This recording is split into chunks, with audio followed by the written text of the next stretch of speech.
سورہ نساء مکمل ہوئی. اب اللہ کا نام لے کر اس گروپ کی جو آخری صورت ہے. اور یہ نوٹ کر لیجئے کہ جو ہمارا منزلوں کا میں نے نظام آپ کو بتایا تھا، پہلی منزل ختم ہو گئی ہے. یہ سورہ مائدہ سے المنزل 2 یہ شروع ہو رہی ہے. المنزل 2 دوسری منزل شروع ہو گئی. لیکن جو مکی اور مدنی صورتوں کے گروپ ہیں وہ ابھی ختم نہیں ہوا. پہلا وہ تو یہ کہ مکی صورت سورہ فاتحہ، مدنی کا ایک گروپ البقرہ اور آل عمران، دوسرا گروپ النساء اور المائدہ. المائدہ مل کر پھر جا کر جو گروپ ہے مکی مدنی کا وہ ختم ہوگا، جبکہ مائدہ ختم ہوگی. سورہ مائدہ کا بھی تقریباً اسلوب وہی ہے کہ جو سورہ نساء کا ہے، لیکن یہ کہ یہاں زیادہ جو زور ہے وہ اہل کتاب پر ہے. جیسا کہ میں نے آپ کو بتایا تھا کہ یہ جو گروپ ہے پہلا ان صورتوں کا، اس کے دو مضامین ہیں بنیادی. ایک شریعت اسلامی، شریعت اسلامی کا بلو پرنٹ ابتدائی خاکہ جو ہے وہ سورہ بقرہ میں، تکمیلی احکام اب اس میں آئیں گے. دوسرے اہل کتاب پر اتمام حجت اور آخری درجے میں دعوت، آخری فیصلہ کن باتیں جو ہیں وہ آپ کو اب ملیں گی اس سورہ مبارکہ میں.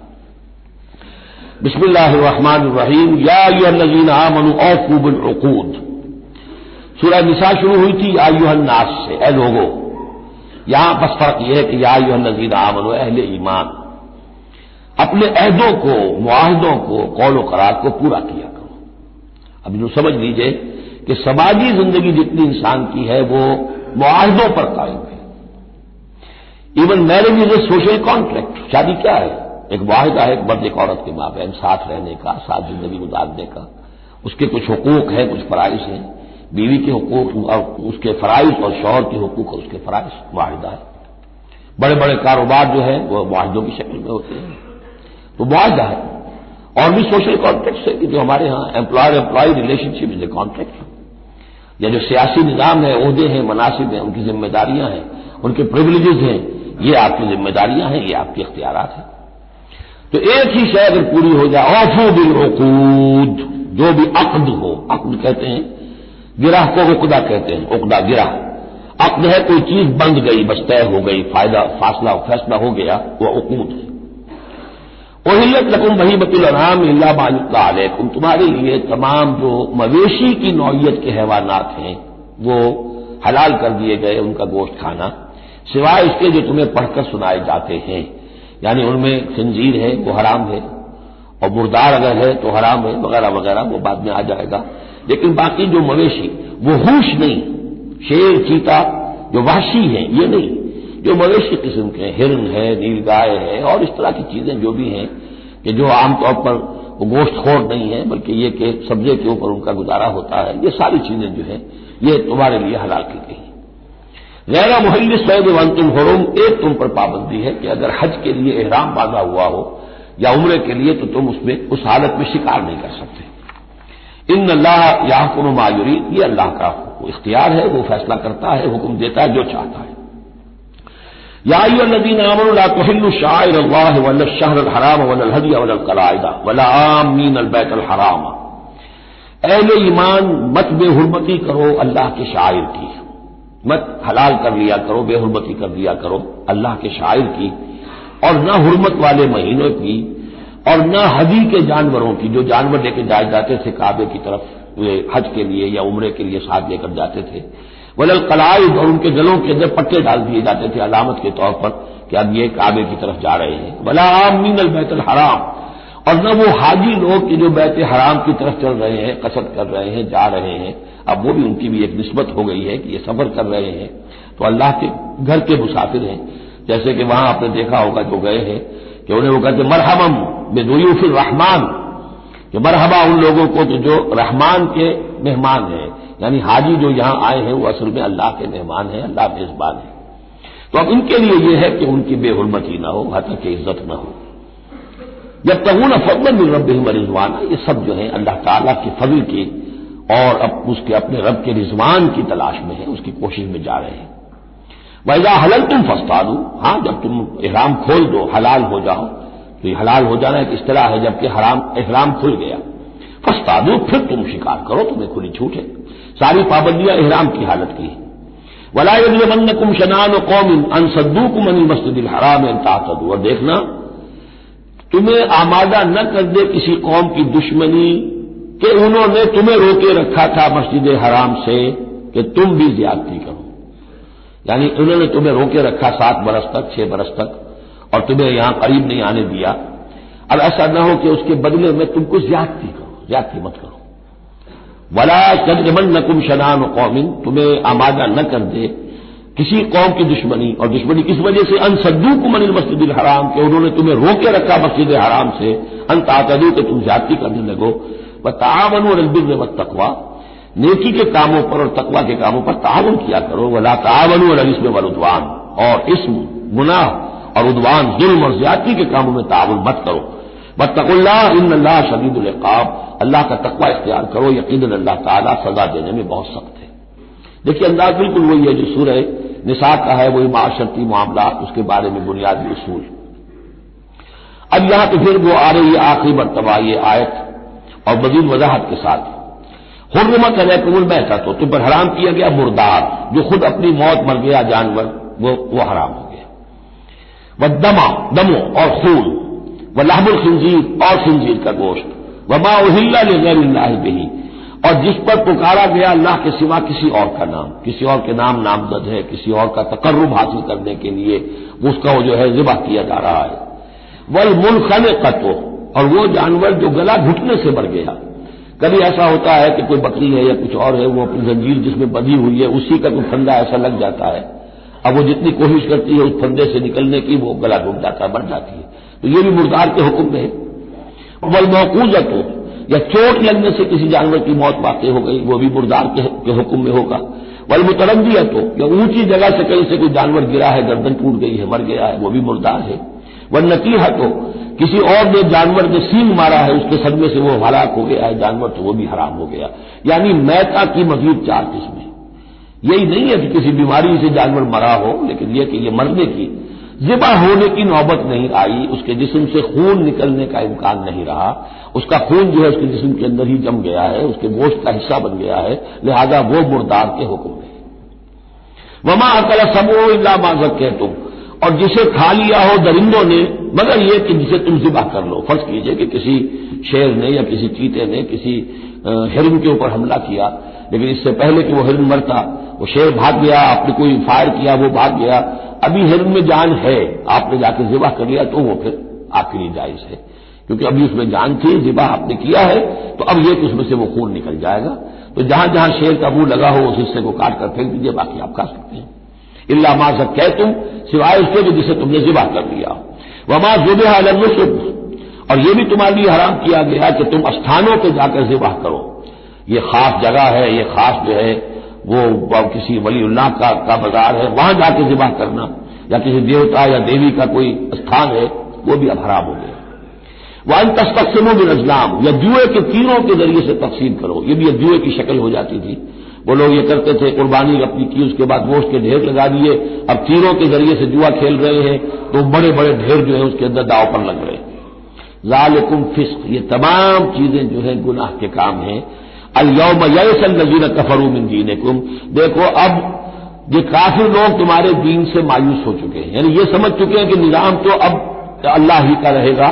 اب یہاں پر چونکہ سورہ مائدہ جیسے کہ میں نے اس کی آخری صورتوں میں سے ہے، لہذا اب انہیں یہ تو توقع نہیں ہے کہ اسلام کا راستہ روک سکیں گے، لیکن وہ یہ ضرور چاہیں گے کہ اس قسم کی چیزیں تمہارے اندر جاری رہیں، اس طرح کی چیزیں جیسے ہمارے ہاں بھی ہندوانہ اثرات چلتے رہے بہت عرصے تک، اب بھی چل رہے ہیں.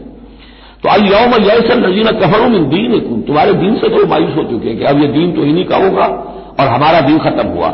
فلا تخشوهم واخشونی، تو اب ان سے مت ڈرو، مجھ سے ڈرو.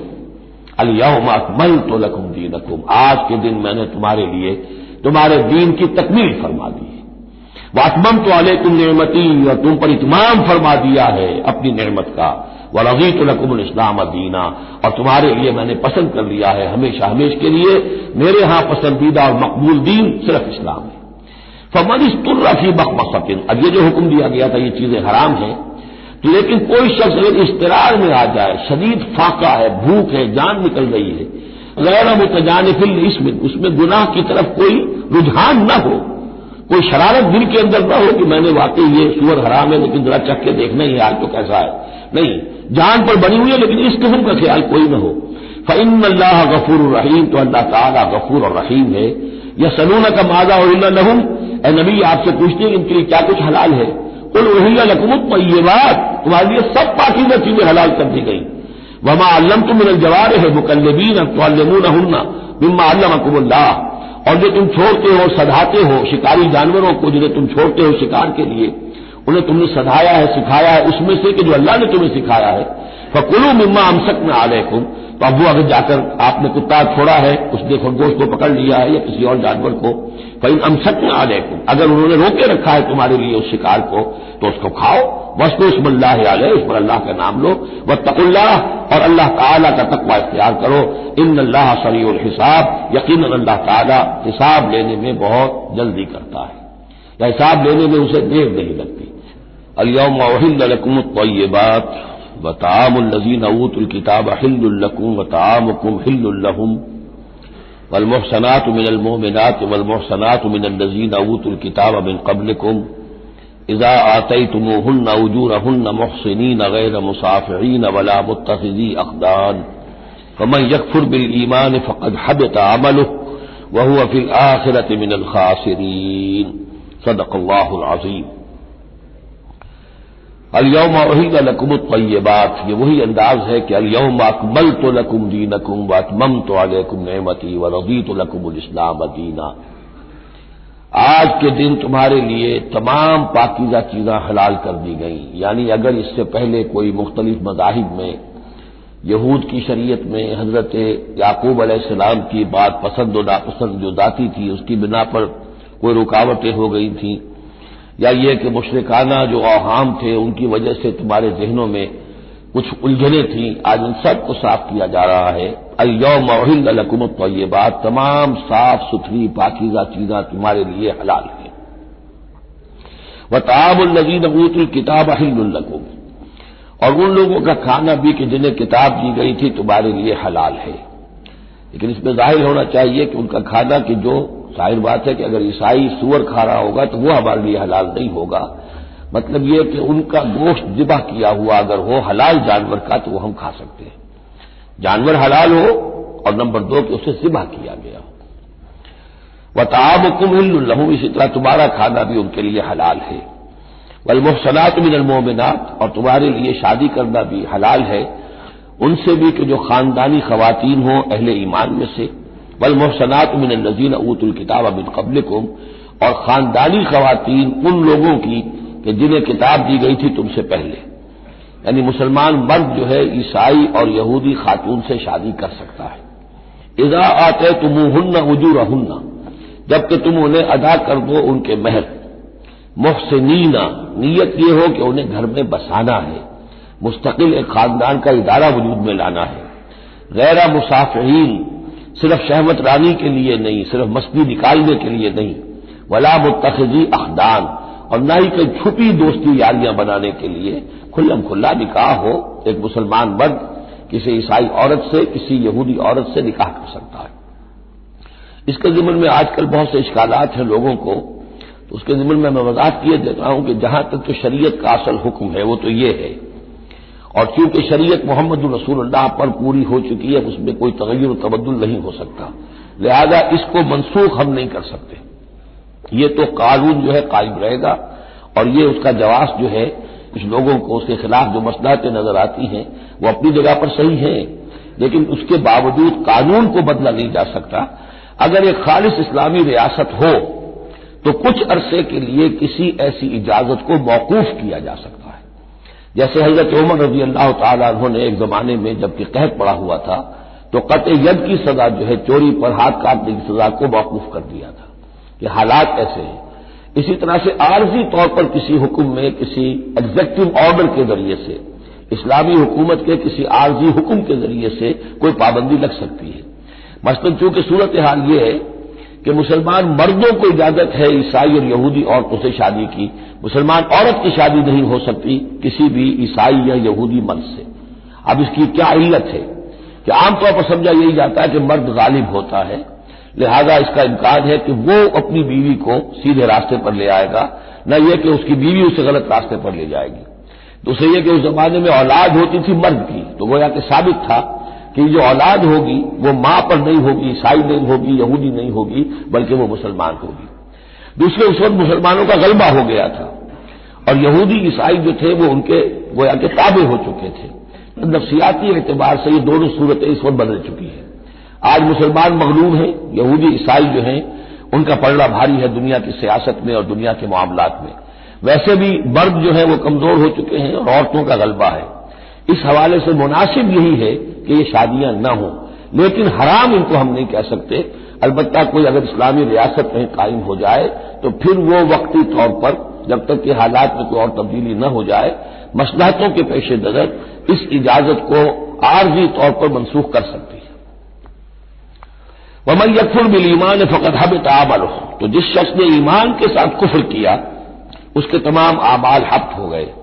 اب اس میں اشارہ اہل کتاب کی طرف بھی ہو سکتا ہے کہ پہلے وہ صاحب ایمان تھے.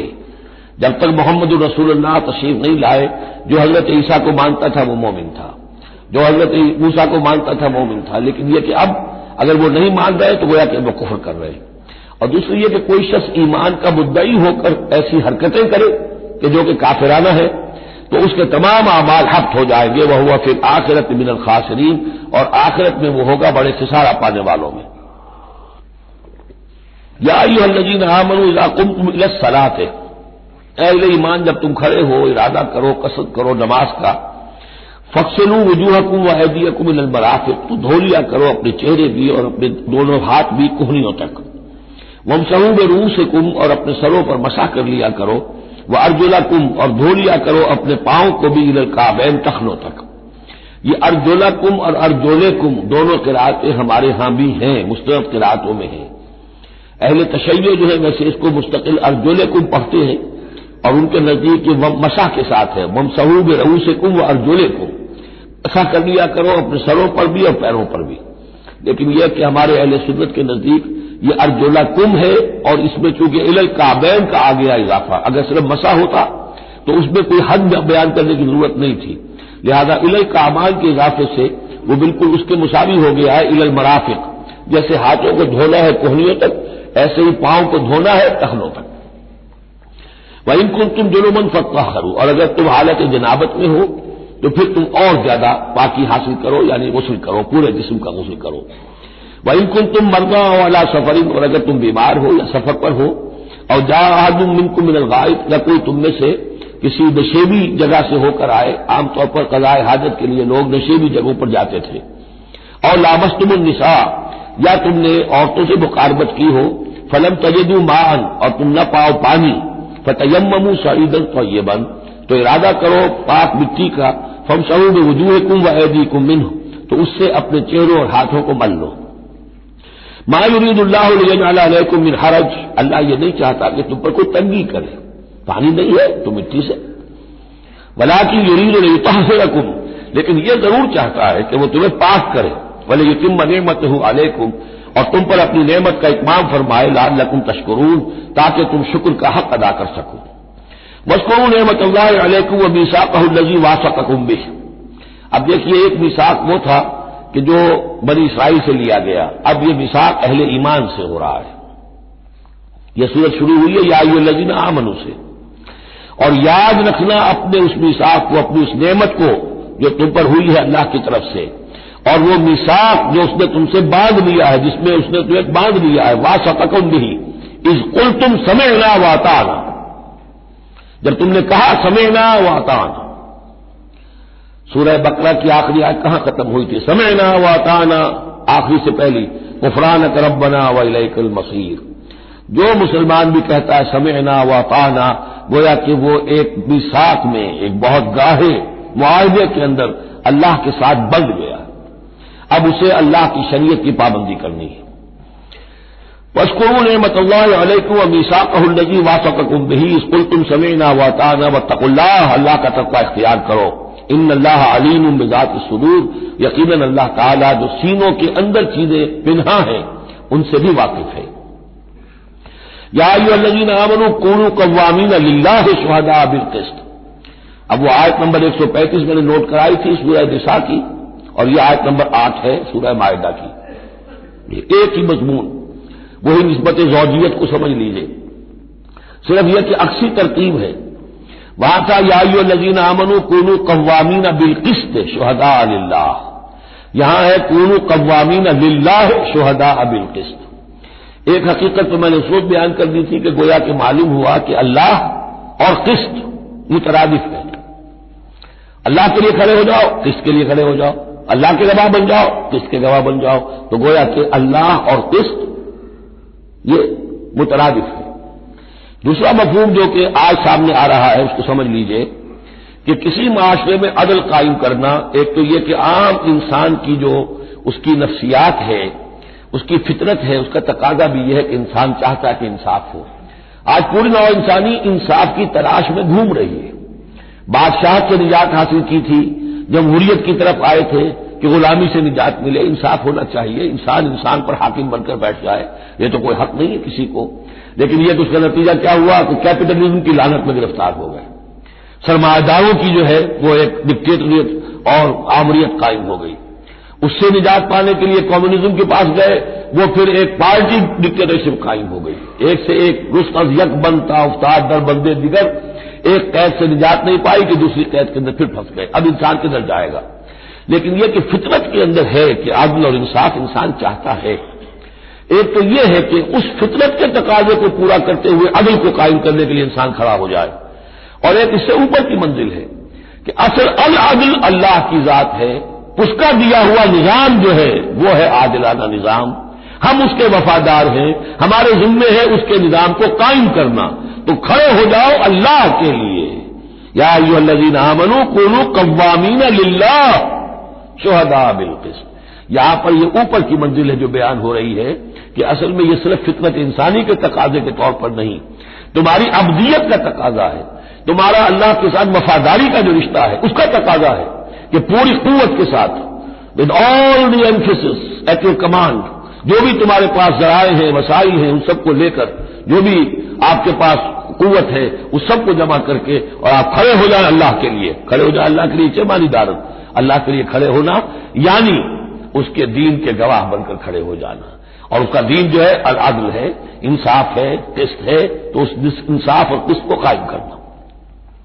یا ایھا الذین آمنوا کونوا قوامین للہ شہداء بالقسط. اب دیکھیے وہاں کیا تھا، وَلَوْ عَلَىٰ أَنفُسِكُمْ وَبِالْوَالِدَيْنِ وَالْأَقْرَبِينَ. انصاف سے روکنے والی چیز ہوتی ہے کوئی محبت. اب میں اپنے خلاف کیسے فتویٰ دے دوں، اپنے والدین کے خلاف کیسے فیصلہ دے دوں، اپنے رشتہ داروں کے خلاف کیسے فیصلہ دے دوں؟ وہاں فرمایا اس کی کاٹ کر دی، وَلَوْ عَلَىٰ أَنفُسِكُمْ وَبِالْوَالِدَيْنِ وَالْأَقْرَبِينَ. حق بات ہے، انصاف کی بات ہے، خواہ تمہارے خلاف جا رہی ہو، تمہارے والدین کے خلاف جا رہی ہو، تمہارے رشتہ داروں کے خلاف جا رہی ہو، حق کہنا ہے. دوسری چیز کیا ہوتی ہے، کسی کی دشمنی کی وجہ سے آپ حق نہیں کہتے. بات تو حق ہے اسی کی، لیکن یہ تو دشمن ہے، میں اس کے حق میں کیسے فتویٰ دوں؟ اس سے یہاں روک دیا گیا. تو یہ وہ ریسیپروکل نسبتیں ہیں قرآن مجید کی صورتوں کے اندر. ایک ہی مضمون ہے، اس کے اندر عکسی ترتیب اور ریسیپروکل ترتیب. وَلَا يَجْرِمَنَّكُمْ شَنَآنُ قَوْمٍ عَلَىٰ أَلَّا تعْدِلُوا. دیکھو کسی قوم کی دشمنی تمہیں اس بات پر آمادہ نہ کر دے کہ تم عدل سے منحرف ہو جاؤ. اعدلوا، عدل سے کام لو، انصاف کرو. هو اقرب للتقویٰ، یہی بہتر ہے اور قریب تر ہے تقویٰ کے. واتقوا اللہ ان اللہ خبیر بما تعملون. اور اللہ کا تقویٰ اختیار کرو اور جو کچھ تم کر رہے ہو اللہ اس سے باخبر ہے. اب اس میں ظاہر بات ہے بار بار میں نہیں کہہ سکتا یہ جو بار بار آتا اللہ دیکھ رہا ہے، اللہ باخبر ہے، کیا مانی؟ ہر ایک کا حساب تم سے لے گا، ہر ایک کی جواب دہی تمہیں کرنی پڑے گی. تمہارا کوئی عمل، تمہارا کوئی قول اس کے علم سے خارج نہیں ہے، لہذا ہر وقت چوکس رہو، چوکنے رہو. وعد اللہ الذین آمنوا وعملوا الصالحات لهم مغفرۃ واجر عظیم. ہاں اللہ تعالیٰ کا وعدہ ہے ان لوگوں سے جو ایمان لائیں اور نیک عمل کریں کہ ان کے لیے مغفرت بھی ہے، اجر عظیم بھی ہے. والذین کفروا وکذبوا بآیاتنا اولئک اصحاب الجحیم. اور جو لوگ کے انکار کریں اور جھٹلا دیں ہماری آیات کو وہ ہیں جہنم والے، آگ والے. یا ایھا الذین آمنوا اذکروا نعمت اللہ علیکم اذ ہم قوم ان یبسطوا الیکم ایدیہم. اہل ایمان ذرا یاد کرو اس اللہ کے انعام کو جبکہ قوم نے ارادہ کیا تھا کہ تمہارے خلاف اقدام کریں، بڑھائیں اپنے ہاتھ تمہارے خلاف. یہ غزوہ احزاب کے بعد جو ہے وہ ایک جو بھی کوششیں ہوئی، بہت سے لوگ ابھی پیچھے تاب کھا رہے تھے کفار میں سے کیا پھر دوبارہ جائیں، لیکن ایسے حالات اللہ تعالیٰ نے پیدا کر دیے، ان کے دلوں پر ایسا رعب پڑ گیا تھا غزوہ احزاب کے بعد کہ پھر جرأت ہو نہیں سکی. اس کو اللہ تعالیٰ اپنے انعام کی حیثیت سے یہاں اس کا ذکر فرما رہے. اذ ہم قوم ان یبسطوا الیکم ایدیہم. جبکہ ایک قوم نے ارادہ تو کیا تھا کہ وہ اپنے ہاتھ پھیلائیں تمہاری طرف بڑھائیں تمہاری اوپر زیادتی کرنے کے لیے، تم پر فوج کشی کے لیے، فکف ایدیہم عنکم، تو اللہ تعالیٰ نے ان کے ہاتھوں کو روک دیا تم سے۔ اور اس میں خاص اشارہ صلح حدیبیہ کی طرف ہے۔ صلح حدیبیہ کے وقت بھی بہت ہی پیچتاب کھا رہے تھے قریش، اور وہ ہر صورت کے اندر ان کے نوجوان جو تھے ان کا خون کھول رہا تھا، لیکن یہ کہ بالآخر یوں سمجھیے کہ سینٹی پریویلڈ، اور انہیں یہ سمجھ میں آ گیا کہ اس وقت ہم مسلمانوں کا مقابلہ نہیں کر سکیں گے، اور اللہ تعالیٰ نے گویا کہ ان کے ہاتھوں کو روک لیا۔ فکف ایدیہم عنکم وعلی اللہ فلیتوکل المؤمنون، اور اہل ایمان کو تو اللہ ہی پر توکل کرنا چاہیے۔ وَلَقَدْ أَخَذَ اللَّهُ مِيثَاقَ بَنِي إِسْرَائِيلَ، اب یہ بنی اسرائیل کی تاریخ کے کچھ واقعات آ رہے ہیں۔ وَلَقَدْ أَخَذَ اللَّهُ مِيثَاقَ بَنِي إِسْرَائِيلَ، اور جس طرح اے مسلمانوں آج تم سے میثاق لیا گیا ہے اور تمہیں اللہ نے جکڑ لیا ہے، باندھ لیا ہے شریعت کے میثاق میں، اسی طرح اللہ تعالیٰ نے بنی اسرائیل کا میثاق بھی لیا تھا۔ وَبَعَثْنَا مِنْهُمُ 12 نقیبا، اور ان میں ہم نے اٹھا دیے تھے، مقرر کر دیے تھے 12 نقیب، 12 قبیلے تھے، ہر قبیلے میں حضرت موسیٰ علیہ السلام نے ایک نقیب مقرر کیا۔ یہی ہم نے اپنے اسرے کے ناظرین کے لیے نقیب کا لفظ یہیں سے اختیار کیا ہے۔ حضور نے بھی 12 نقیب مقرر کیے تھے انصار میں، 9 جو ہیں خزرج میں سے اور 3 اوس میں سے۔ وقال اللہ انی معکم، اور اللہ نے فرمایا تھا ان سے میں تمہارے ساتھ ہوں، یعنی میری مدد، میری تائید، نصرت تمہارے شامل حال رہے گی۔ لئن اقمتم الصلاۃ وآتیتم الزکاۃ، اگر تم نے نماز کو قائم رکھا اور زکوٰۃ ادا کرتے رہے، وآمنتم برسلی، اور میرے رسولوں پر تم ایمان لاتے رہے، آئیں گے پے بپے آئیں گے۔ حضرت موسیٰ کے بعد سے لے کر تو 1400 برس تک تار ٹوٹا ہی نہیں، پھر ذرا سا وقفہ 600 برس کا ہوا، پھر حضور تشریف لائے۔ آمنتم برسلی وعزرتموہم، اور ان کی تم مدد کرتے رہو گے، واقرضتم اللہ قرضا حسنا، اور اگر تم اللہ کو قرض حسنہ دیتے رہو گے، اپنے مال خرچ کرتے رہو گے اللہ کے دین کے لیے، لأکفرن عنکم سیئاتکم، تو میں لازماً دور کر دوں گا تم سے تمہاری برائیوں کو، ولأدخلنکم جنات تجری من تحتها الانہار، اور میں لازماً داخل کروں گا تمہیں ان باغات میں جن کے دامن میں ندیاں بہتی ہوں گی۔ فمن کفر بعد ذلک، تو جس نے بھی کفر کیا اس کے بعد، منکم تم میں سے، فقد ضل سواء السبیل، تو وہ تو سیدھے راستے سے بھٹک کر رہ گیا۔ فبما نقضهم میثاقهم لعناهم، بس ان کے اپنے اسی عہد کو توڑنے کے باعث ہم نے ان پر لعنت فرمائی۔ یہ لعناهم جو میں نے وہاں پر محذوف قرار دیا تھا، یہاں پر وہ واضح آ گیا۔ فبما نقضهم میثاقهم لعناهم، ہم نے ان کے اسی میثاق کو توڑنے کے پاداش میں ان پر لعنت فرمائی۔ وجعلنا قلوبهم قاسیہ، اور ان کے دلوں کو سخت کر دیا۔ ثم قست قلوبکم فہی کالحجارۃ او اشد قسوہ، یحرفون الکلم عن مواضعہ، وہ کلام کو اس کے اصل مقام سے ہٹاتے ہیں۔ ونسوا حظا مما ذکروا بہ، اور وہ جو کچھ کہ ان کو دیا گیا تھا نصیحت کے طور پر، ہدایت کے طور پر، اس کے اکثر حصے کو بھول گئے یا اس سے فائدہ اٹھانا انہوں نے چھوڑ دیا۔ ولا تزال تطلع على خائنۃ منهم، اور اے نبی آپ ہمیشہ ان کی طرف سے خیانت کی اطلاعیں پاتے رہیں گے۔ آپ کو معلوم ہے کہ حضور جیسے مدینے پہنچے تھے تو آپ نے پہلے 6 مہینے میں جو 3 کام کیے، کنسالیڈیشن اپنی پوزیشن کی مدینہ منورہ میں، ان میں سے ایک یہ بھی تھا کہ یہود کے 3 قبیلوں سے معاہدے کر لیے، جوائنٹ ڈیفنس آف مدینہ، کہ اگر مدینے پر حملہ ہوگا تو مل جل کر دفاع کریں گے۔ لیکن یہ کہ اس کے بعد یہ ہر قبیلہ ایک ایک کر کے غداری کرتا رہا، تو یہ حضور سے کہا جا رہا ہے ولا تزال تطلع علی خائنۃ منهم، ان کی طرف سے خیانتیں ہوتی رہیں گی، ہر وقت ہوتی رہیں گی۔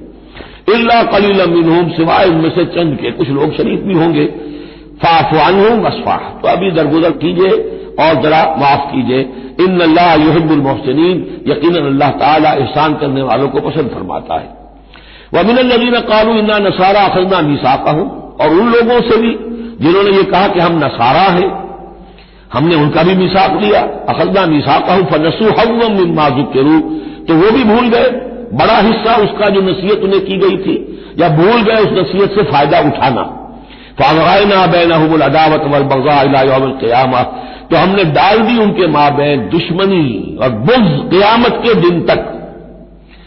عیسائیوں میں تو خاص طور پر ایک تو ہے عیسائی اور یہودیوں کے درمیان جو دشمنی رہی ہے، یہ جو ہمارا دور ہے اصل میں اس میں عارضی طور پر صورتحال تبدیل ہو گئی ہے، لیکن واقعہ یہ ہے کہ پورے 2000 برس تک، لگ بھگ 100 برس نکال دیجیے تو 1900 برس تک شدید دشمنی رہی ہے یہودیوں اور عیسائیوں کے درمیان، کیونکہ عیسائی سمجھتے تھے کہ جسے ہم خدا سمجھتے ہیں اس کے قاتل یہ ہیں، انہوں نے سولی چڑھایا ہے۔ یہودی سمجھتے تھے کہ کافر جو تھا، مرتد جو تھا، جادوگر تھا، ولد الحرام تھا، ولد الزنا تھا، اسے یہ خدا کا بیٹا بنائے پھرتے ہیں۔ اب یہ اس قدر یعنی کنٹراسٹ ہے اتنی ایک دوسرے کے خلاف کہ ان کے اندر کوئی پوائنٹ آف میٹنگ ہے ہی نہیں، شدید دشمنی رہی۔ اسی طریقے سے عیسائیوں کے اندر پھر جو فرقے بنے ہیں اور ان میں جو خانہ جنگی ہوئی ہے، پوری انسانی تاریخ اس کی مثال پیش کرنے سے قاصر ہے۔ ایک اتنی موٹی کتاب لکھی ایک صاحب نے، لندن میں ہے، بلڈ آن دی کراس، صلیب پر خون، وہ جو کتاب ہے وہ بتاتی ہے، میں حیران رہ گیا پڑھ کر، ہم لوگ نہیں واقف ہیں ان تمام چیزوں سے، یورپ میں جو کچھ ہوتا رہا ہے عیسائیوں کے فرقوں کے مابین، کیتھولکس اور پروٹسٹنٹس کے درمیان، اس کی ہلکی سی جھلک اب بھی آئرلینڈ میں نظر آتی ہے۔ کسی طریقے سے ہمارے ہاں شیعہ سنی فساد کبھی نہیں ہوا عثمانی میں، کہیں محرم کے موقع پر ہو جاتا تھا، ان دنوں وہ سیاسی معاملات زیادہ ہو گئے ہیں، ورنہ فساد کی نوبت بہت کم آئی، بہت کم، لیکن خون ریزی، قتل اور غارت گری جو وہاں ہوئی ہے اس کی کوئی مثال نہیں دنیا میں۔ فَأَغْرَيْنَا بَيْنَهُمُ الْعَدَاوَةَ وَالْبَغْضَاءَ إِلَىٰ يَوْمِ الْقِيَامَةِ، ہم نے ڈال دی ان کے مابین دشمنی اور بغض قیامت تک کے لیے۔ وَسَوْفَ يُنَبِّئُهُمُ اللَّهُ بِمَا كَانُوا يَصْنَعُونَ، اور پھر اللہ تعالیٰ جتلا دے گا انہیں قیامت کے دن جو کچھ وہ کرتے رہے تھے۔ یا اہل الکتاب قد جاءکم رسولنا، اب یہ وہی انداز ہے جو سورہ نساء کے آخر میں تھا، اے کتاب والو قد جاءکم رسولنا، آ گیا ہے تمہارے پاس ہمارا رسول صلی اللہ علیہ وسلم، یبین لکم کثیرا مما کنتم تخفون، جو ظاہر کر رہا ہے تم پر اکثر وہ چیزیں جو تم چھپا رہے تھے، من الکتاب، کتاب میں سے، ویعفو عن کثیر، ابھی بہت سی چیزوں سے تو درگزر بھی کر رہا ہے، تمہارے سارے بھانڈے نہیں پھوڑے اس نے۔ قد جاءکم من اللہ نور و کتاب مبین، آ چکا ہے تمہارے پاس اللہ کی طرف سے نور بھی اور روشن کتاب بھی۔ یہ مقام قرآن کا ایسا ہے کہ یہاں نور سے مراد احتمال میں حضور کی شخصیت بھی ہو سکتی ہے۔ وہاں میں نے کہا تھا انزلنا الیکم نورا مبینا، نازل کر دیا ہے تمہاری طرف ایک روشن نور، وہاں اس سے مراد قرآن بنتا ہے، اس لیے کہ حضور کے لیے لفظ انزلنا یہ صحیح نہیں، اس پر منطبق نہیں ہو سکتا بعثت کے لیے، لیکن یہاں جاءکم من اللہ نور و کتاب مبین، یہ بھی معنی ہو سکتے ہیں کہ نور بھی قرآن کو کہا گیا ہو، اور واو جو ہے یہ واو تفسیری ہو، آ گیا ہے تمہارے پاس نور یعنی کتاب مبین، یہ بھی معنی ہو سکتے ہیں، احتمال یہ بھی ہے، لیکن یہ کہ یہ احتمال بھی موجود ہے کہ یہاں نور سے مراد محمد الرسول اللہ صلی اللہ علیہ وسلم کی ذات مبارکہ ہو، اور اس سے مراد حضور کی روح ہے، روح پر نور ہے، اور اس اعتبار سے کہ حضور کی روح جو ہے اور آپ کی روحانیت آپ کے پورے وجود کے اوپر غالب تھی، چھائی ہوئی تھی، لہذا آپ کو مجسم نور بھی کہا جا سکتا ہے، یہ صرف یوں سمجھیے استعارے کا انداز ہے، اس میں کوئی حرج کی بات نہیں۔ قد جاءکم من اللہ نور و کتاب مبین یہدی بہ اللہ من اتبع رضوانہ سبل السلام، اس کے ذریعے سے اللہ تعالی رہنمائی فرماتا ہے ان کی جو اس کی رضا کے جویا ہیں، متلاشی ہیں، سلامتی کے راستوں کی ہدایت فرماتا ہے، وَيُخْرِجُهُم مِّنَ الظُّلُمَاتِ إِلَى النُّورِ، اور نکالتا ہے انہیں اندھیروں سے روشنی کی طرف بِإِذْنِهِ، اپنے حکم سے، وَيَهْدِيهِمْ إِلَىٰ صِرَاطٍ مُّسْتَقِيمٍ، اور ان کی رہنمائی فرماتا ہے، ہدایت دیتا ہے انہیں سیدھے راستے کی طرف۔ قد كفر الذين قالوا ان اللہ هو المسيح ابن مریم، یقیناً کفر کیا انہوں نے جنہوں نے کہا اللہ ہی مسیح ابن مریم ہے۔ دیکھیے حضرت عیسیٰ کے بارے میں یہ دو عقیدے رہے ہیں ان کے ہاں، ایک ہے گاڈ انکارنیٹ، اوتار کا عقیدہ جو ہندوؤں میں بھی ہے، رام چندر جی خدا کے اوتار، کرشن جی مہاراج خدا کے اوتار، یعنی خدا خود ہی انسانی شکل میں ظہور کر لیتا ہے۔ اسی طرح کا گاڈ انکارنیٹ کا کانسیپٹ عیسائیوں میں بھی رہا ہے، اور خاص طور پر جیکوبائٹس جو ان کا فرقہ رہا ہے وہ سختی کے ساتھ اس پر قائل تھا کہ اصل میں اللہ ہی نے حضرت مسیح کی شکل میں دنیا میں ظہور فرمایا ہے۔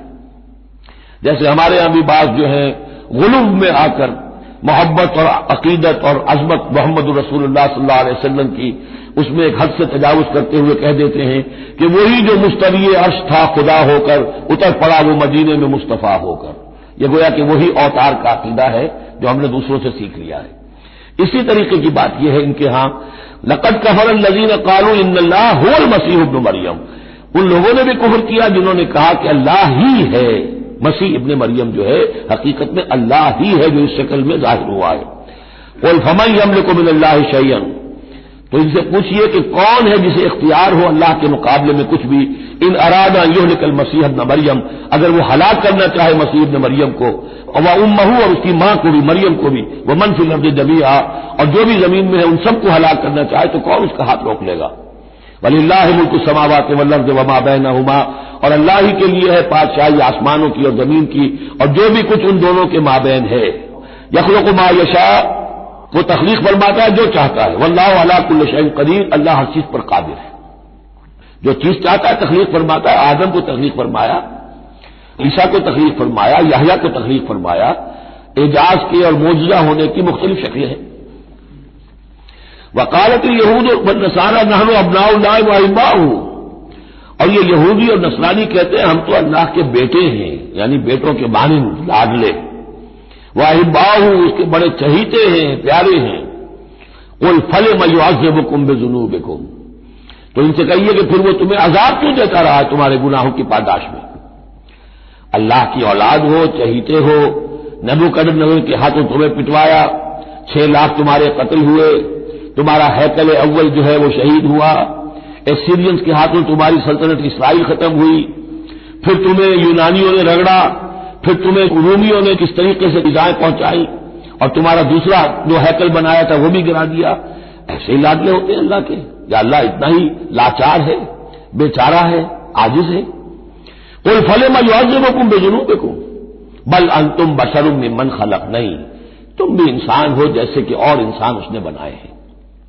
یغفر لمن یشاء، وہ جس کو چاہتا ہے بخشش فرماتا ہے، وہ یعذب من یشاء، جس کو چاہتا ہے سزا دیتا ہے۔ وللہ ملک السماوات والارض، اور آسمان اور زمین کی کل بادشاہی اللہ ہی کے لیے ہے، وما بینہما، اور جو کچھ ان دونوں کی مابین ہے ان کی بھی، وإلیہ المصیر، اور اسی کی طرف لوٹ جانا ہے۔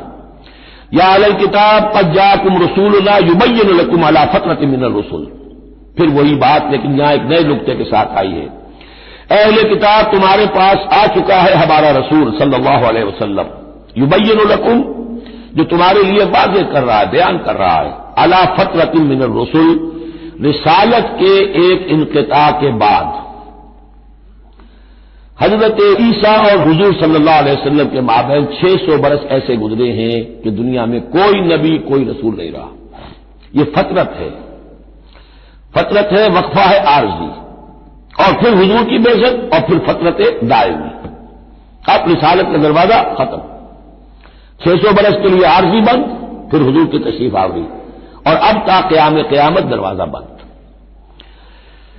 یا اہل الکتاب قد جاءکم رسولنا یبین لکم علی فترۃ من الرسل ان تقولوا ما جاءنا من بشیر، مبادا تم یہ کہو کہ ہمارے پاس تو نہیں آیا کوئی بشارت دینے والا ولا نذیر، اور نہ کوئی خبردار کرنے والا۔ فقد جاءکم بشیر ونذیر، تو سن لو آ گیا ہے تمہارے پاس خبردار کرنے والا اور بشارت دینے والا۔ رسلا مبشرین ومنذرین لئلا یکون للناس علی اللہ حجۃ بعد الرسل وکان اللہ عزیزا حکیما، سورہ نساء کی وہ آیت اب آپ کے ذہن میں رہنی چاہیے، بنیادی آیت۔ واللہ علی کل شیء قدیر، اور اللہ ہر چیز پر قادر ہے۔ اب حضرت موسیٰ علیہ السلام کا وہ واقعہ آ رہا ہے کہ جب کہ مصر سے اپنی قوم کو لے کر نکلے، صحرائے سینا میں رہے، کوہ طور پر بلائے گئے، تورات دے دی گئی، اب اس کے بعد انہیں حکم ہوا کہ فلسطین میں داخل ہو جاؤ، اور وہاں جو مشرک اور کافر قومیں آباد تھیں، فلسطین کہلاتے تھے، ان کو تم ان کے ساتھ جنگ کرو، انہیں وہاں سے نکالو، اور یہ تمہارے لیے ارض مقدس اللہ کی طرف سے موعود ہے، اس لیے کہ تمہارے ابراہیم، تمہارے جد امجد تھے وہ یہی تھے، یہی حضرت اسحاق تھے، یہی سے پھر حضرت یعقوب کے زمانے میں حضرت یوسف علیہ السلام جب مصر چلے گئے تھے تو یہاں سے تمہاری منتقلی مصر ہوئی تھی، اب جو اپنا اصل گھر ہے جاؤ اس سے حاصل کرو۔ لیکن جب جنگ کا موقع آیا پوری قوم نے کوڑا جواب دے دیا کہ ہم جنگ کرنے کے لیے تیار نہیں۔ اس پر حضرت موسیٰ علیہ السلام کے مزاج میں جو تلخی پیدا ہوئی اور طبیعت کے اندر یوں سمجھیے بیزاری کی شدت پیدا ہوئی، وہ آپ دیکھیے گا کہ ہم یہ سمجھتے ہیں کہ رسول جو ہے وہ اپنی امت کے حق میں شفقت ہی شفقت ہوتا ہے، شفقت بھی ہے، جیسے اللہ کا معاملہ رؤوف بھی ہے، ودود بھی ہے، لیکن عزیز انتقام بھی ہے، انتقام لینے والا بھی ہے، یہ دونوں شانیں ہیں۔ رسول کا معاملہ بھی یہی ہے، شفیق بھی ہے لیکن غیور بھی ہے، دین کی غیرت اس میں ہے۔ آپ سے بڑھ کر اللہ کے دین کی غیرت اس میں ہے، تو آخر ظاہر بات ہے کہ آپ کے طرز عمل سے بیزاری بھی ہوگی. پھر ان دونوں چیزوں کو سامنے رکھیے. اور یہ بات ذرا بیان کر دوں، تھوڑی سا نکتہ ہے سمجھنے کا، کہ چونکہ اس قوم کو اب تک بہت سا تجربہ ہوا تھا معجزوں کا. پیاس لگی، ہم سورہ بقرہ میں پڑھ آئے ہیں، ایک ضرب لگی چٹان پر 12 چشمے پھوٹ گئے، کوئی محنت تو کرنی بھی پڑی. بھوک لگی، من و سلوا نازل ہو گیا. دھوپ لگی، ابر کا سائبان ساتھ ساتھ چل رہا ہے. سمندر راستے میں آیا، پھٹا، اس نے راستہ دے دیا. تو اس سے یہ بھی کہا جا سکتا ہے کہ اس لاڈ پیار کی وجہ سے بگڑ گئے تھے. اور یہی حکمت ہے کہ حضور کی پوری زندگی میں آپ کو اس طرح کا کوئی معجزہ نظر نہیں آتا. مسلمانوں، جو کرنا ہے اپنی جان دے کر، ایثار سے، قربانی سے، محنت سے، مشقت سے، بھوک جھیل کر، فاقے برداشت کر کے کرو. یہ بہت اہم نقطہ ہے، سمجھ لیجیے. یہ عادی ہو گئے تھے. وَإِذْ قَالَ مُوسَىٰ لِقَوْمِهِ يَا قَوْمِ اذْكُرُوا نِعْمَةَ اللَّهِ عَلَيْكُمْ إِذْ جَعَلَ فِيكُمْ أَنبِيَاءَ وَجَعَلَكُمْ مُلُوكًا. اور یاد کرو جبکہ موسیٰ نے کہا اپنی قوم سے، میری قوم کے لوگوں، اور تورات سے معلوم ہوتا ہے بک آف ایکسوڈس جو ہے 6 لاکھ کی نفری تھی ان کی جب یہ نکلے ہیں مصر سے. اب ان میں بوڑھے بھی، بچے بھی اور عورتیں بھی، ان کو نکال دیجئے تو کم سے کم 1 لاکھ تو ہوں گے کہ جو ایسے لوگ ہوں کہ جو جنگ کی صلاحیت رکھتے ہوں. اور نیچے جائیے برسبیل تنزل تو 50,000 تو ہوں گے. لیکن ان کا حال کیا ہوا وہ دیکھ لیجیے. یا قوم اذکروا نعمت اللہ علیکم، میری قوم کے لوگوں اللہ کے اس انعام کا احساس کرو جو تم پر ہوا ہے. اذ جعل فیکم انبیاء، جبکہ تمہارے اندر اس نے نبی اٹھائے. یعنی خود میں نبی ہوں، میرے بھائی ہارون نبی ہیں، حضرت یوسف نبی تھے جو آئے تھے. وجعلکم ملوکا، اور تمہیں بادشاہ بنایا ہے. بادشاہ بنایا ہے تو ظاہر بات ہے اس وقت تک اگرچہ ان کی بادشاہت تو قائم نہیں ہوئی تھی، ہو سکتا ہے یہ پیشین گوئی ہو کہ جو بتائی جا رہی ہو کہ آئندہ تمہیں اللہ تعالیٰ زمین کی سلطنت بھی اور خلافت بھی دینے والا ہے، جیسے کہ حضرت داؤد اور حضرت سلیمان کے زمانے میں ہوئی. ایک رائے یہ بھی ہے کہ چونکہ حضرت یوسف کے زمانے میں انہیں بڑا اقتدار حاصل ہو گیا تھا. بادشاہ تو نہیں تھے، لیکن یہ کہ واقعات بادشاہوں کے بھی، جن کو کہتے ہیں کہ پیرزادے ہونے کے اعتبار سے بادشاہوں کے بھی مخدوم تھے اور ممدوح تھے، تو شاید اس کی طرف اشارہ ہو. وَآتَاكُم مَّا لَمْ يُؤْتِ أَحَدًا مِّنَ الْعَالَمِينَ، اور تمہیں وہ ساری چیزیں دی جو پوری دنیا میں تمام جہان والوں میں کسی کو نہیں دی. یا قوم ادخلوا الارض المقدسۃ التي كتب اللہ لكم، اے میری قوم کے لوگوں اب داخل ہو جاؤ اس ارض مقدس میں، اس فلسطین میں جو اللہ نے تمہارے لیے لکھ دی ہے. اللہ کا فیصلہ ہے، تمہیں ملے گی. ولا ترتدوا على ادباركم، اور اب اپنی پیٹھوں کے بل واپس نہ پھرنا. فتنقلبوا خاسرین، اگر ایسا کرو گے تو خسارے میں رہو گے. قالوا یا موسیٰ ان فیہا قوما جبارین، انہوں نے کہا موسیٰ ہم پھر فلسطین میں داخل ہو جائیں، اس میں تو بڑی جابر قوم ہے، بڑی طاقتور قوم ہے، قداور لوگ ہیں، لئیم ہے، جسیم ہے. ان فیہا قوما جبارین وانا لن ندخلها حتى يخرجوا منها، ہم اس زمین میں داخل نہیں ہوں گے، اپنے قدم نہیں بڑھائیں گے جب تک کہ وہ وہاں سے نکل نہ جائے. وَإِن يَخْرُجُوا مِنْهَا فَإِنَّا دَاخِلُونَ، وہ نکل جائیں پھر ہم داخل ہو جائیں گے. قال رجلان من الذين يخافون، کہا 2 اشخاص نے کہ جو خوف رکھتے تھے اللہ کا بھی، انعم اللہ علیہما، اللہ نے بھی ان پر انعام کیا تھا. یہ 2 شاگرد تھے جو قریبی صحابی یا حواری تھے حضرت موسیٰ کے. یوشع ابن نون تو وہ ہے کہ جو پھر ان کے بعد جانشین بھی ہوئے، اور گمان غالب یہی ہے کہ وہ نبی بھی تھے. اور دوسرے تھے کالب بن یفنہ. تو ان دونوں نے اپنے قوم کے لوگوں کو سمجھانا چاہا. قال رجلان من الذين يخافون انعم الله عليهما ادخلوا عليهم الباب، ہمت کرو دروازے میں ایک دفعہ گھسو تو صحیح. فَإِذَا دَخَلْتُمُوهُ فَإِنَّكُمْ غَالِبُونَ، جب تم داخل ہو جاؤ گے تو غلبہ تمہیں مل جائے گا. وَعَلَى اللَّهِ فَتَوَكَّلُوا، اللہ پر توکل کرو، ان کنتم مؤمنین، اگر تم مومن ہو. قالوا یا موسیٰ انا لن ندخلها ابدا، انہوں نے کہا موسیٰ ہم تو کبھی بھی، یہ ترجمہ کبھی بھی اصل میں کیا گیا ہے اس مصحف میں بھی، لیکن یہ گرامر کے اندر عربی محاورے میں ابدا، ہرگز ہرگز، ہم ہرگز ہرگز داخل نہیں ہوں گے. یا موسیٰ لن ندخلها ابدا، ہم ہرگز داخل نہیں ہوں گے ما داموا فیہا، جب تک کہ وہ اس میں موجود ہے. فاذهب انت وربک، جاؤ تم اور تمہارا رب. اور یہ میری طرف سے اضافہ کر لیجئے، ساتھ اپنی لٹھیاں بھی لے جاؤ. یہ تمہارا عصا جو ہے اتنے بڑے بڑے کارنامے دکھائے ہیں، یہ بھی ساتھ لے جاؤ.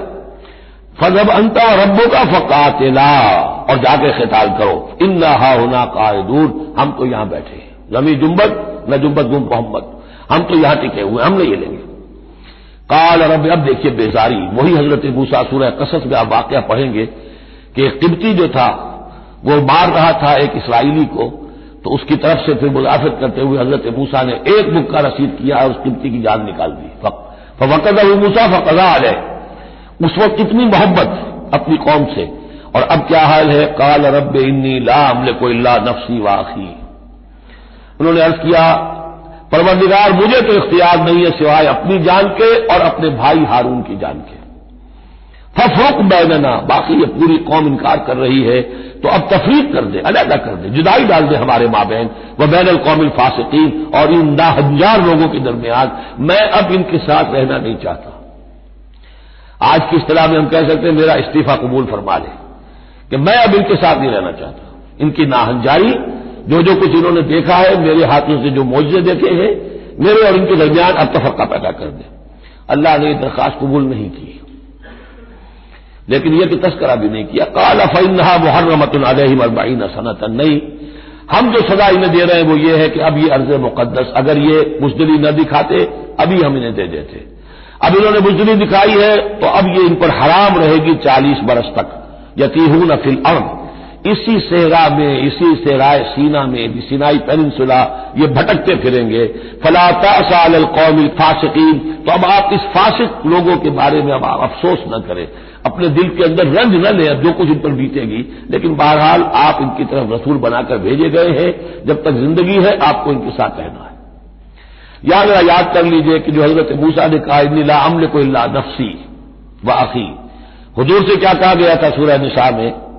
فقاتل فی سبیل اللہ لا تکلف الا نفسک وحرض المؤمنین، اے نبی آپ اللہ کی راہ میں قتال کیجئے، آپ پر ذمہ داری نہیں ہے سوائے اس کے کہ آپ کی اپنی جان ہے، اور آپ اہل ایمان کی جتنی تحریض، ترغیب، تشویق، جتنے ان کے ایمان کے جذبات کی اپیل کرنا ممکن ہے کیجیے بس۔ وَاتْلُ عَلَيْهِمْ نَبَأَ ابْنَيْ آدَمَ بِالْحَقِّ، اب یہ معاملہ ہو رہا ہے قتل ناحق کے سلسلے میں، ملک میں فساد مچانے کے سلسلے میں، چوری ڈاکے کے سلسلے میں، کیا ان کی اہمیت ہے، کیا اس کے پھر سزائیں ہیں۔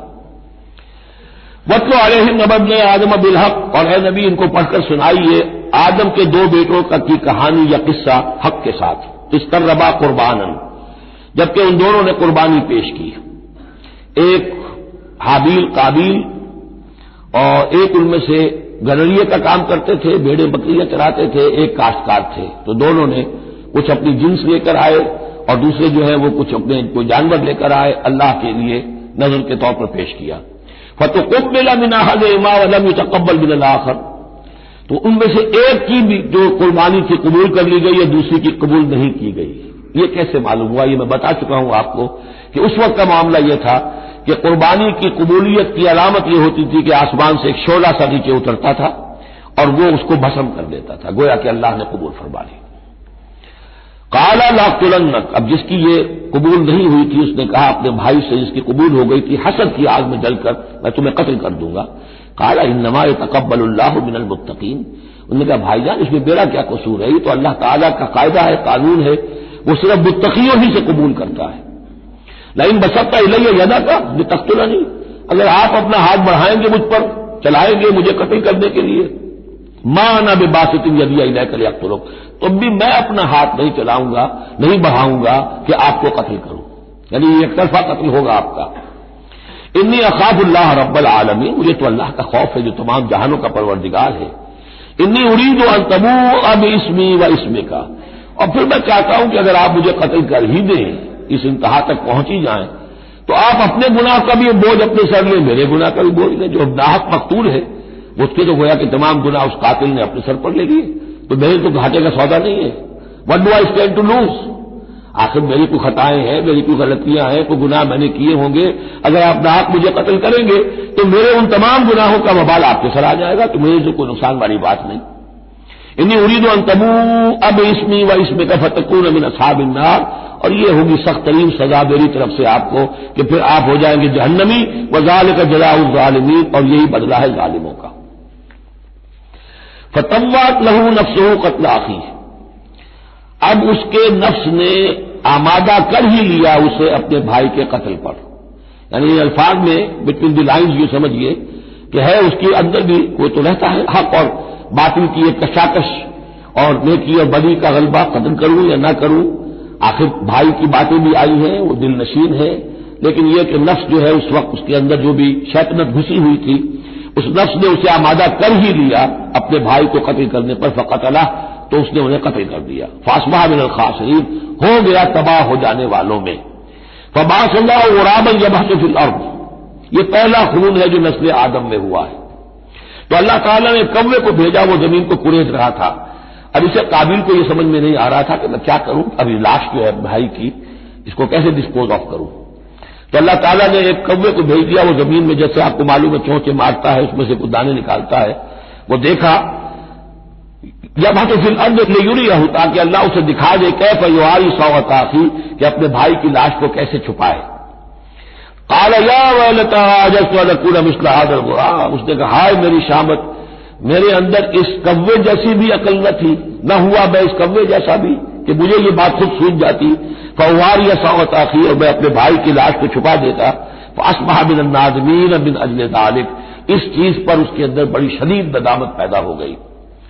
كتبنا علی بنی اسرائیل، اجل ذلك دونوں طرف لگتا ہے. من اجل ذلك كتبنا علی بنی اسرائیل، اور ہم نے اسی وجہ پر بنی اسرائیل پر یہ بات لکھ دی تھی. قتل ناحق ہم نے تورات میں لکھ دیا تھا کہ یہ اتنی بری شے ہے کسی ایک انسان کا قتل کرنا بھی. كتبنا علی بنی اسرائیل انه من قتل نفسا بغیر نفس و فساد فی الارض، اگر کسی نے کسی انسان کو قتل کیا بغیر کسی قتل کے قصاص میں، بغیر نفس، ہاں کسی نے قتل کیا، قتل کے جواب میں قتل کیا جائے تو یہ قتل ناحق نہیں ہے، یہ تو پھر قصاص کا قتل ہے. اور فساد فی الارض، یا کوئی شخص زمین میں فساد مچا رہا ہے اس میں اس کو قتل کیا جائے، یعنی کوئی قصوروار ہے، مجرم ہے، اس کو سزا دینے میں قتل کیا جائے تو بات اور ہے. کسی بے قصور انسان کو اگر قتل کر دیا گیا فکانما قتل الناس جميعا، تو یہ ایسے ہے جیسے کہ اس نے تمام انسانوں کو قتل کر دیا، پوری نوع انسانی کو. کیوں کہ تمدن کی جڑ کٹ گئی. احترام جان، احترام مال، یہ بنیاد ہے تمدن کی. ومن احیاها، اور جس نے ایک انسان کی جان بچا لی فکانما احیا الناس جميعا، تو گویا کہ اس نے پوری نوع انسانی کو بچا لیا. وَلَقَدْ جَاءَتْهُمْ رُسُلُنَا بِالْبَيِّنَاتِ، ان کے پاس ہمارے رسول آئے تھے واضح نشانیاں اور تعلیمات لے کر. ثُمَّ إِنَّ كَثِيرًا مِّنْهُمْ بَعْدَ ذَلِكَ فِي الْأَرْضِ لَمُسْرِفُونَ، لیکن اس کے بعد بھی ان میں سے بہت سے لوگ ہیں کہ جو زمین میں اسراف اور فساد اور دسترازی کرتے پھر رہے ہیں. انما جزاء الذین یحاربون اللہ ورسولہ، اب یہ وہ آ رہی ہے محاربے کی آیت ہے. اگر اسلامی ریاست ہے اور اس میں کوئی گروہ ہے جو فتنہ و فساد مچا رہا ہے، کوئی دہشت گردی کر رہا ہے، خون ریزی کر رہا ہے، قتل و غارت کر رہا ہے، راہزنی کر رہا ہے، ڈاکے ڈال رہا ہے، گینگ ریپ ہو رہے ہیں، تو ان کی سزا کیا ہے؟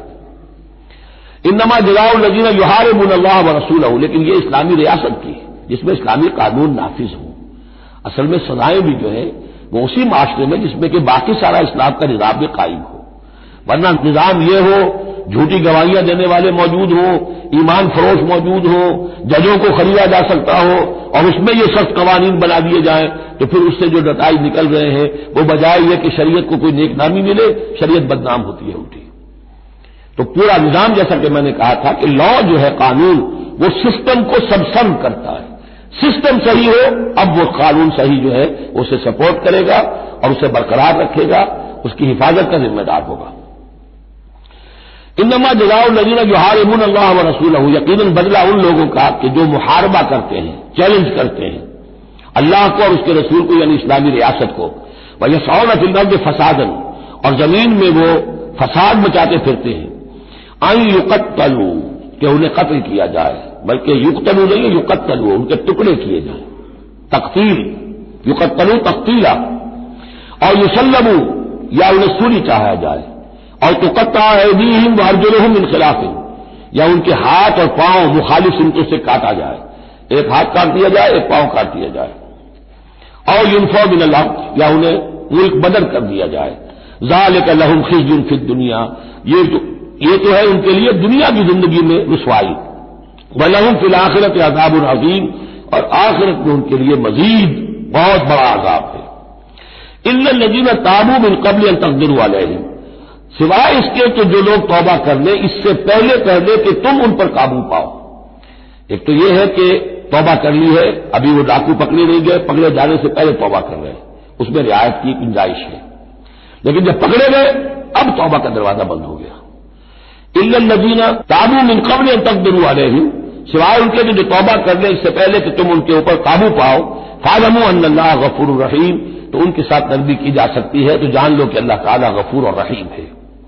یہی معاملہ کیا تھا حضرت علی رضی اللہ تعالیٰ عنہ نے خوارج کے ساتھ کہ اگر تم اپنے غلط عقیدے پر قائم رہو میں تمہیں کچھ نہیں کہوں گا، لیکن تم اگر خون ریزی کرو گے، قتل و غارت کرو گے، تو پھر ظاہر بات ہے کہ میں تمہارے ساتھ رعایت نہیں کر سکتا، محض عقیدے کی حد تک میں تمہیں کچھ نہیں کہوں گا۔ یا ایھا الذین آمنوا اتقوا اللہ وابتغوا الیہ الوسیلۃ وجاہدوا فی سبیل اللہ لعلکم تفلحون، اہل ایمان اللہ کا تقوی اختیار کرو اور اس کی جناب میں اس کا قرب تلاش کرو۔ اس لفظ نے بھی کافی لوگوں کو پریشان کیا ہے۔ وسیلے کا لفظ اردو میں آتا ہے تو ذریعے کے معنی میں آتا ہے، وسیلہ ذریعہ، کسی تک پہنچنے کا ذریعہ، سفارش کے لیے کسی کو وسیلہ بنا لیا، کسی کو ذریعہ بنا لیا۔ عربی میں وسیلہ کے یہ معنی نہیں ہے، عربی میں وسیلے کے معنی قرب ہے صرف۔ بدقسمتی سے بعض تو الفاظ ایسے ہیں کہ جو عربی میں ان کا مفہوم بالکل کچھ اور ہے، اردو میں کچھ اور ہے، بعض ایسے ہیں کہ کچھ تھوڑا فرق ہے، جیسے ذلیل کا لفظ ہے، عربی میں اس کے معنی ہے صرف کمزور، اردو میں اس کے معنی ہے کمینے کے، زمین و آسمان کا فرق آ گیا۔ جیسے کہ ہم پڑھ آئے ہیں وَلَقَدْ نَصَرَكُمُ اللَّهُ بِبَدْرٍ وَأَنْتُمْ أَذِلَّةٌ، اے مسلمانوں یاد کرو اللہ نے تمہاری مدد کی تھی بدر میں جبکہ تم بہت کمزور تھے۔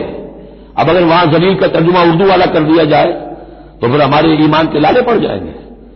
اسی طریقے سے عربی میں جہل کے معنی جو ہے وہ جذباتی ہونا ہے، ان پڑھ ہونا نہیں، پڑھے لکھے جاہل ہو سکتے ہیں، جذباتی ہیں، اکھڑ مزاج کے لوگ ہیں، وہ غیر عالم کو جاہل نہیں کہتے، لیکن اردو میں جاہل کہتے ہیں جو ان پڑھ ہو۔ اسی طریقے سے یہ لفظ وسیلہ ہے، اس کا جو اصل مفہوم ہے قرب۔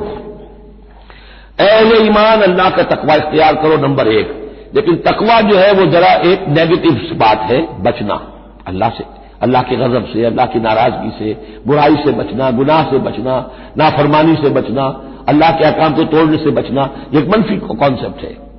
وابتغوا الیہ الوسیلہ، نہیں، آگے بڑھو، اس کا قرب تلاش کرو، تقرب، اس سے نزدیک ہو جاؤ، قریب سے قریب ہو جاؤ، لیکن اس تقرب کا ذریعہ کیا ہوگا؟ وجاہدوا فی سبیلہ لعلکم تفلحون، اس کی راہ میں جہاد کرو تاکہ تم فلاح پاؤ۔ اس سے بات بالکل کھل گئی، تقوی اور تقرب اللہ کے لیے جہاد۔ تقوی شرط لازم ہے، پہلے تو یہ کہ جو حرام چیزیں ان سے آپ بچیں، جن چیزوں سے روک دیا گیا ہے ان سے رک جائیں، اور اللہ کی نافرمانی جو ہے اس سے باز آ جائے۔ اب اس کے بعد اس کی طرف آگے بڑھنا چاہتے ہیں، تقرب حاصل کرنا چاہتے ہیں، اس کی راہ میں جہاد کیجیے۔ ان الذین کفروا لو ان لهم ما فی الارض جميعا ومثله معه، وہ لوگ جنہوں نے کفر کیا اگر ان کے پاس ہوتی وہ ساری دولت کی جو زمین میں ہے کل کی کل اور اتنی ہی اور بھی ہوتی، لیفتدوا به من عذاب یوم القیامہ، کہ وہ اس کے ذریعے سے فدیہ دے کر چھوٹ سکے قیامت کے دن کے عذاب سے، ما تقبل منہم، تو ان سے ہرگز قبول نہیں کی جائے گی۔ یہ بھی تعلیق بالمحال ہے، نہ ایسا ہوگا نہ ممکن ہے، لیکن یہ کہ آخری درجے میں اس کو بیان کر دینا کہ اگر اتنی دولت بھی ہو تب بھی اللہ کے یہاں وہ فدیہ جو ہے قبول نہیں ہوگا۔ وَلَهُمْ عَذَابٌ أَلِيمٌ، اور ان کے لیے تو دردناک عذاب ہے۔ يُرِيدُونَ أَن يَخْرُجُوا مِنَ النَّارِ وَمَا هُمْ بِخَارِجِينَ مِنْهَا، وہ چاہیں گے کہ آگ سے کس طرح نکلے لیکن نکل نہیں پائیں گے۔ وَلَهُمْ عَذَابٌ مُقِيمٌ، اور ان کے لیے ہوگا قائم رہنے والا عذاب، مسلسل دائم اور قائم۔ وَالسَّارِقُ وَالسَّارِقَةُ فَاقْطَعُوا أَيْدِيَهُمَا، اور چوری خواہ مرد کرے خواہ چوری کرنے والی عورت ہو، ان دونوں کا ہاتھ کاٹ دو، ایک ایک ہاتھ، ایدیہما، ان کے ایک ایک ہاتھ کاٹ دو۔ جزاء بما کسبا، یہ بدلہ ہے ان کے کرتوت کا، نکالا من اللہ، اور یہ عبرتناک سزا ہے اللہ کی طرف سے۔ اب دیکھیے یہاں میں مثال دیتا ہوں آپ کو اہل قرآن کی حکمت اور ان کی سمجھداری کی۔ غلام احمد پرویز صاحب کہتے ہیں کہ یہ جو ہے کہ ہاتھ کاٹ دو چور کا، اس کا مطلب ہے ایسا نظام بنا دو کہ چوری کی ضرورت ہی نہ پڑے۔ اچھا یہ تو ہم بھی چاہتے ہیں کہ نظام ایسا ہو، کفالت عامہ ہو، کوئی شخص مجبوراً چوری نہ کرے، اس لیے کہ اس کی کفالت کے لیے اگر موجود ہے، وہ ریاست جو ہے اس کی تمام بنیادی ضروریات کی وہ انڈر رائٹ کر رہی ہے، تو اسے چوری کی ضرورت نہیں ہے۔ ہم بھی چاہیں گے کہ یہ بات ٹھیک ہے، لیکن یہ کہ اس کا مطلب یہ ہے، یہ غلط ہے۔ لیکن قرآن کس طرح اپنی حفاظت کرتا ہے؟ ایسے نظام کا قائم کرنا عبرت ہوگی، ایسا نظام کا قائم کرنا ان کے کرتوتوں کی سزا ہوگی۔ قرآن مجید پر اس قسم کا باطل جو ہے حملہ آور نہیں ہو سکتا۔ دو الفاظ، فَقْطَعُوا أَيْدِيَهُمَا، ان کے ہاتھ کاٹ دو، جزاء بما کسبا، جو کمائی انہوں نے کی ہے اس کا بدلہ۔ اچھا، جو کمائی انہوں نے کی اس کا بدلہ یہ ہے کہ اچھا نظام قائم کرو۔ نکالن، نکال کہتے ہیں کہ عبرتناک سزا، نکالن من اللہ، اللہ کی طرف سے عبرت کے لیے۔ اور یہ اسلام کے اندر جو تعزیرات ہیں، حدود ہیں اور سزائیں ہیں، ان کے لیے لفظ نکال بہت اہم ہے۔ عبرتناک سزا، اگرچہ شہادت کا قانون بڑا سخت رکھا ہے، شبہ ہو تو ملزم کو چھوڑنے کی ہدایت ہے۔ جو آج بھی دنیا کے اندر جو اصول ہے کہ جو بھی ڈاؤٹ ہے اس کا فائدہ جو ہے، شک کا فائدہ وہ ملزم یا ملزم کو جائے گا، لیکن یہ ساری کے باوجود اگر ثابت ہو گیا ہے، اب سزا وہ دو کہ ایک کو سزا ملے اور لاکھوں کی آنکھیں کھل جائیں، تاکہ آئندہ سے پھر یہ جرم کرنے کی ہمت کسی میں نہ ہو۔ یہ جو ڈیٹرنس ہے، اس طرح کی سزائیں کہ جن سے برائی جو ہے اس کو استحصال معاشرے سے کیا جا سکے، یہی واحد ذریعہ ہے، ورنہ دنیا میں امریکہ جیسی کلچر سوسائٹی کے اندر بھی بہت ہینس کرائم موجود ہے، بڑا ہی گھناؤنا جرم موجود ہے، اس لیے کہ اس قسم کی سزائیں ہیں ہی نہیں۔ لوگ جرم کرتے ہیں، جیل میں رہے، عیش کیا، کچھ دیر کے بعد پھر آئے، پھر جرم کیا، پھر چلے گئے، باہر جا کے کیا کریں گے، وہاں تو سرکاری مہمان ہے۔ تو یہ سارا فلسفہ جو ہے جرم جو ہے ان کا وہ بڑھتا چلا جا رہا ہے۔ وَالسَّارِقُ وَالسَّارِقَةُ فَاقْطَعُوا أَيْدِيَهُمَا جَزَاءً بِمَا كَسَبَا نَكَالًا مِّنَ اللَّهِ وَاللَّهُ عَزِيزٌ حَكِيمٌ، اللہ زبردست ہے، حکمت والا۔ فَمَن تَابَ مِن بَعْدِ ظُلْمِهِ وَأَصْلَحَ فَإِنَّ اللَّهَ يَتُوبُ عَلَيْهِ، تو جس نے بھی توبہ کر لی اس کے بعد اپنے ظلم اور اپنے جرم کے پیچھے واصلہ اور اصلاح کر لی تو اللہ قبول کرتا ہے اس کی توبہ کو۔ ان اللہ غفور الرحیم، یقیناً اللہ غفور الرحیم ہے۔ لیکن جرم کی سزا دنیا میں ختم نہیں ہوگی۔ ایک جرم جو کیا ہے وہ جرم ہے دنیا کا، گناہ ہے اللہ کا۔ جرم کی سزا دنیا میں ملے گی، گناہ کی سزا اللہ نے دینی ہے، اس کو اللہ معاف فرما دے گا اگر توبہ کی ہے۔ اگر توبہ نہیں کی ہے تو پھر یہ کہ اس کی سزا بھی ملے گی۔ الم تعلم ان اللہ لہ ملک السماوات والارض، کیا تم جانتے نہیں کہ اللہ ہی کے لیے ہے آسمان اور زمین کی بادشاہی۔ یعذب من یشاء ویغفر لمن یشاء، وہ سزا دے گا جس کو چاہے گا اور بخش دے گا جسے چاہے گا۔ واللہ علی کل شیء قدیر، اللہ ہر چیز پر قادر ہے۔ یا ایھا الرسول لا یحزنک الذین یسارعون فی الکفر من الذین قالوا آمنا بافواہہم ولم تؤمن قلوبہم، یہ پھر ذکر آ رہا ہے، لیکن یہاں بھی گڑبڑ ہے معاملہ سورہ بقرہ کی طرح۔ منافقین پر بھی انطباق ہوگا اس کا، اور اہل کتاب کے بھی وہ لوگ جو ان کے طرف کے منافق تھے، جن کا اعلان اسلام کی طرف بھی تھا، چاہتے بھی تھے کہ مسلمانوں میں شامل رہے، لیکن وہ اپنے ساتھیوں کو بھی چھوڑنے کو تیار نہیں تھے۔ تو یہ جو بیچ بیچ میں مذبذبین بین ذالک تھے، یہ دونوں طرف کے لوگ تھے۔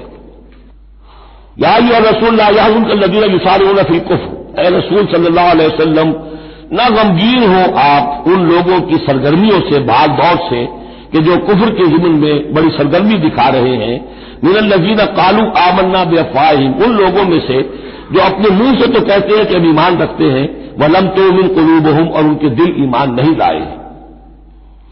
ومن الذین ہادوا، اور اسی طرح کے لوگ یہودیوں میں سے ہیں، سماعون للکذب، یہ بڑے ہی غور سے سنتے ہیں، توجہ سے سنتے ہیں جھوٹ کو، سماعون لقوم آخرین، اور یہ سنتے ہیں کچھ اور لوگوں کے لیے، یعنی ایک تو یہ ہے کہ ان کی جھوٹی باتیں بڑی توجہ سے سنیں گے، شیاطین جو ہے ان کے وَإِذَا خَلَوْا إِلَىٰ شَيَاطِينِهِمْ قَالُوا إِنَّا مَعَكُمْ إِنَّمَا نَحْنُ مُسْتَهْزِئُونَ، پھر یہ کہ ان کی طرف سے جاسوس بن کر آئیں گے مسلمانوں کے ہاں کہ یہاں بڑی توجہ سے بات سنتے ہیں تاکہ جا کے رپورٹ کر سکے، آج محمد نے یہ کہا، آج فلاں معاملہ ہوا صلی اللہ علیہ وسلم۔ تو سماعون لقوم آخرین، اس کے دونوں ترجمے ہو سکتے ہیں کہ اس دوسری قوم کی باتوں کو بڑی توجہ سے سنتے ہیں، یا سنتے ہیں دوسری قوم کے لوگوں کے لیے، انہیں رپورٹ کرنے کے لیے، ان کے اسپائس کی حیثیت سے آ کر، لم یاتوک، جو آپ کے پاس نہیں آتے، یعنی ان کے جو گرو گھنٹال ہیں، ان کے جو لیڈر ہیں، ان کے جو شیاطین ہیں، وہ آپ کے پاس نہیں آتے۔ یہ جو بین بین کے لوگ ہیں در حقیقت وہ آتے ہیں جن کے ذریعے سے یہ سارا معاملہ جو ہے جاسوسی کا چل رہا ہے۔ یحرفون الکلم من بعد مواضعہ، وہ کلام کو پھیر دیتے ہیں اس کی جگہ کے اور موقع اور محل کے معین ہو جانے کے بعد۔ یقولون ان اوتیتم ھذا فخذوہ، وہ کہتے ہیں اگر تمہیں یہ شے مل جائے تو لے لینا. کوئی مقدمہ ہے وہ لا رہے ہیں حضور کے پاس، پہلے سے طے کر رکھا ہے، اگر تو فیصلہ یہ ہوگا محمد کا ہم قبول کر لیں گا، اگر یہ فیصلہ نہیں کریں گے ہم فیصلہ رد کر دیں گے. اور اسی سے یہ بات سمجھ لیجئے کہ اصل میں فتح مکہ تک جس معنی میں ہم لفظ بولتے ہیں ریاست، اسلامی ریاست، پورے طور پر ایک ہماگیر ریاست پورے طور پر مدینے میں فتح مکہ کے بعد قائم ہوئی ہے، پہلے قائم نہیں ہوئی.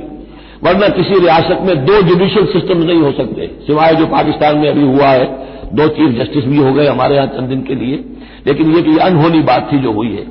لیکن یہ کہ ہوتا نہیں دنیا میں، ایک ریاست ایک عدالتی نظام. یہ لوگ جب چاہتے تھے حضور کے پاس آ جاتے تھے، جب چاہتے تھے کسی اور یہودیوں کی عدالت میں لے جاتے تھے. تو پیرلل نظام وہاں چل رہے تھے.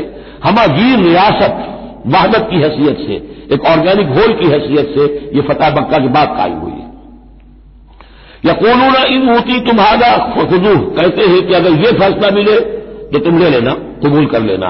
وَإِن لَّمْ تُؤْتَوْا فَاحْذَرُوا، اور اگر یہ شے نہ تمہیں ملے، نہ فیصلہ ملے، یہ ڈگری نہ تمہارے حق میں جاری کی جائے تو پھر بچ جانا، کبھی کترا جانا. وَمَن يُرِدِ اللَّهُ فِتْنَتَهُ فَلَن تَمْلِكَ لَهُ مِنَ اللَّهِ شَيْئًا، اور جس کو اللہ تعالیٰ ہی نے فتنے میں مبتلا کرنے کا فیصلہ کر لیا ہو تو تم اس کے لیے اللہ تعالیٰ کے مقابلے میں کوئی مددگار نہ پاؤ گے، کوئی شے نہیں ملے گی. اولئک الذین لم یرد اللہ ان یطہر قلوبہم، یہ وہ لوگ ہیں کہ جن کے دلوں کو پاک کرنا اللہ نے چاہا ہی نہیں. لم یرد اللہ ان یطہر قلوبہم لہم فی الدنیا خزی، ان کے لیے دنیا میں بھی رسوائی ہے، ولہم فی الآخرۃ عذاب عظیم، اور آخرت میں ان کے لیے دردناک اور بہت بڑا عذاب ہے. سماعون للکذب، یہ خوب سنتے ہیں اچھی طرح اور چٹخارے لے لے کر سنتے ہیں جھوٹ کو. اکالون للسحت، خوب کھانے والے ہیں پیٹ بھر بھر کر حرام کے. فإن جاؤوک، پھر اگر یہ آپ کے پاس آئیں، فاحکم بینہم، آپ چاہیں تو ان کا مقدمہ لیں اور فیصلہ کریں. او اعرض عنہم، آپ چاہیں تو ان کا مقدمہ لینے سے انکار کر دیں، کیونکہ نیتیں ان کی نیک نہیں ہے. وہ آپ کا فیصلہ لینے نہیں آئے، طے کیے بیٹھے ہوئے پہلے سے کہ اگر فیصلہ یہ ہوگا تو قبول کر لیں گے ورنہ ہم لوٹ کے آ جائیں گے. تو ایسے لوگوں پر اپنا وقت ضائع کرنا جو ہے اس کو کوئی ضرورت نہیں ہے. لیکن یہ کہ اندیشہ یہ ہو سکتا تھا کہ یہ جا کے پروپیگنڈا کریں گے، دیکھو ہم تو گئے تھے محمد کے پاس مقدمہ لے کر، یہ کیسے نبی ہے رسول ہے، یہ مقدمے کا فیصلہ کرنے کو تیار نہیں. تو یہ جو اندیشہ ہو سکتا تھا اس کی پھر آگے اللہ تعالیٰ کی طرف سے حضور کو اطمینان دلایا جا رہا کہ آپ پرواہ نہ کریں اس اندیشے کی. فإن جاؤوک فاحکم بینہم او اعرض عنہم، اگر وہ آئیں آپ کے پاس اپنا مقدمہ لے کر تو چاہے تو آپ فیصلہ کریں اور چاہے اعراض کریں. وإن تعرض عنہم، اگر آپ ان سے اعراض کریں گے، ان کا مقدمہ جو ہے فیصلہ کرنے سے انکار کر دیں گے، فلن یضروک شیئا، وہ آپ کو کوئی ضرر نہیں پہنچا سکیں گے. ان کے مخالفانہ پروپیگنڈے سے قطعاً کوئی آپ کو ہراساں ہونے کی ضرورت نہیں ہے. وإن حکمت، اور اگر آپ فیصلہ کریں، فاحکم بینہم بالقسط، تو بہرحال آپ کو فیصلہ کرنا ہے عدل اور قسط کے ساتھ، انصاف کے ساتھ. ان اللہ یحب المقسطین، یقیناً اللہ تعالیٰ جو ہے وہ انصاف کرنے والوں کو پسند کرتا ہے، ان سے محبت کرتا ہے. وکیف یحکمونک، اور اے نبی یہ کیسے آپ کو حکم بناتے ہیں، یہود کی طرف اشارہ ہے. وعندہم التوراۃ، ان کے پاس تورات موجود ہے، نیت ہو تو اسی کے فیصلے کو لے کر چلیں.